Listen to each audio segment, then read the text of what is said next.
नेपालीहरूमा असफल बढी हुने उद्यमी हुँदाहुँदै हार्ने चलन चाहिँ के हो भन्दा हामीले एउटा कुरा बिर्सिन्छौँ क्या। जस्तै तपाईँहरू जस्तै मान्छेलाई एकपल्ट उहाँले चाहिँ जबको सेन्टरमा मान्छे खोज्नुहुन्छ, एउटा रुख काट्ने कामको लागि मान्छे वान्टेड भएछ क्या, टक्क मान्छे वान्टेड भयो। अनि उहाँ जस्तै हाम्रो खत्री होइन, मिस्टर खत्री जस्तै ज्यान स्यान भएको मान्छे आएर चाहिँ ड्याम रुख काट्नु भएछ एक दिनमा 25वटा। ल mister Khatri, you did very well and from tomorrow your job is done भनेर भोलिपल्ट जबमा बोलाउनु भएछ। त्यसपछि खत्री टक्क जबमा आउनुभयो, हिजोको भन्दा स्मार्ट, हिजोको भन्दा इनर्जी बोकेर आउनुभयो। भोलिपल्ट त 24वटा मात्र रुख काट्नु भयो, पर्सिबाट 23वटा मात्र रुख काट्नु भयो, पर्सिबाट आएर 22वटा मात्र काट्नु भयो, 21वटा 19वटा घट्दै गयो।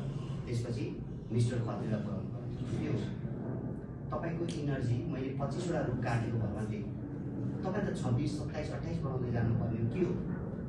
अनि मिस्टर खत्रीलाई सोद्धा मिस्टर खत्रीले के जवाफ दिनु भन्दा उहाँ जस्तै उहाँले के जवाफ दिनुभयो भन्दा सर म जुन दिन जागिर खाँदा इनर्जी बोकेर आएको थिएँ नि, त्यो इनर्जीमा मेरो दम्ब घटेको छैन, समय लगात मेहनत सबै गरेको छु। हो भाइ, तपाईँले मेहनत गरेको पनि देख्यो, लगात गरेको पनि देख्यो, तर तपाईँले एउटा कुरा गरेको देख्यो कि तपाईँले बन्चर उद्याउनुपर्छ भन्ने सोच्नु भएन।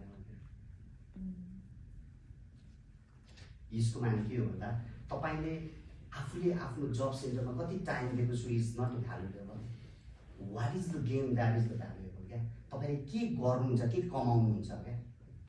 तपाईँले बिहान 6 बजीदेखि लिएर 12 बजीसम्म टाइम दिनुहुन्छ, काम गर्नुहुन्छ नि, त्यो तपाईँको इनर्जी होइन, त्यो तपाईँको इन्कम होइन क्या। र संसारमा हामीले केही गर्ने होइन, न उद्यमी गर्नुहोस् न जागिर गर्नुहोस्, तपाईँ आफूलाई भ्यालुड बनाउनुहोस् क्या। के हो त भ्यालुड भन्नु भने तपाईँको जब सेन्टरको के नाम, प्रभु जब सेन्टरको भ्यालुडको मिस खुसी हो, मिसेस खुसी हो।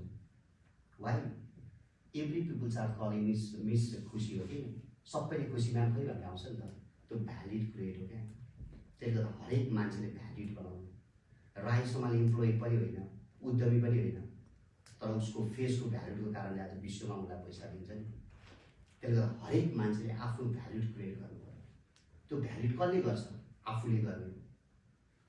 र जहिले हामीले ड्रिम के सोच्नु पर्यो भन्दा हामी जहिले अल्मलीको कुरा एउटै हो।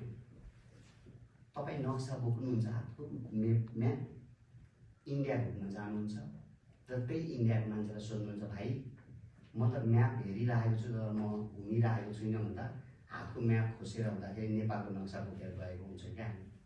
र त्यही भएर हामी असफल र असीमित र कन्फ्युज भएर हुन्छ। आज सबै तपाईँहरू एउटा सुन्दर फुलबारीमा हुनुहुन्छ, जो सुन्दर फुलबारीको बगैँचाको मालिक खुसीजी हुनुहुन्छ।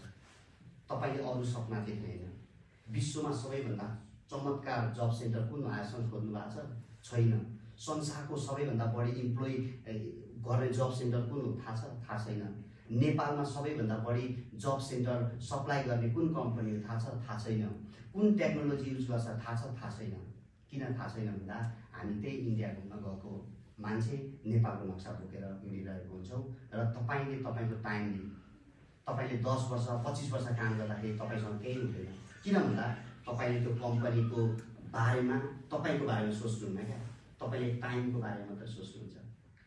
मेरो टाइम भनेको 10, 5, 7, 1.5 घन्टा ढिलो भयो भने मैले त्यसलाई डिफाइन गर्नुपर्छ। इम्प्लोइले सोधिन्छ ma'am today is too much late, always late, my husband is calling, my father is calling भन्छौँ हामी।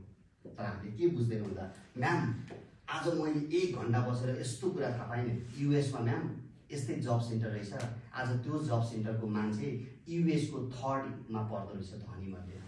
Why not we are big this टाइपको job centre ma'am in Nepal, we are ready भन्ने सक्नु पर्यो क्या। र तपाईँहरू भेरी लक्की, तपाईँहरू यति लक्की हो, यति खतरा हो, तपाईँहरूले त एउटा भगवानको ग्रेट भएको ठाउँमा पाउनुभयो। पेलेले पनि फुटबलै हानेको, ग्राउन्डमै हानेको, हरि खड्का भन्ने नेपालको फुटबलरले पनि